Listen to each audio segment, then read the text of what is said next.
சுரபினி மகேஸ்வரி மானனி மலையரசன் மகள் நீலியே லட்சுமி சகுன வள்ளினி சக்தி விசாலாட்சினியே பேர் பெற்ற பெரிய நாயகி சரவணனை என்ற வள்ளியே துதிக்கின்ற பழனிமலை தனிமேவும் குமாரனை என்ற வள்ளியே கோடான கோடுமனு உன்னை கொண்டாட அனுதினமும் கொண்டாடுமை கொண்டவள் நீயே வித்தையும் தன் தன்னரட்சியம்மா மாயனார் தங்கையே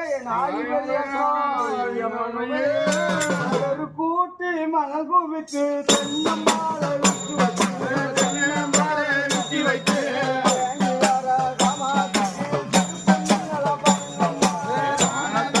தானானே தன தான தந்தின தானானே தான தந்தின தானானே தன தான தந்தினம் தானானே ஒதுங்கி வரா பெரியக்கா தான தந்தின தானானே தன தான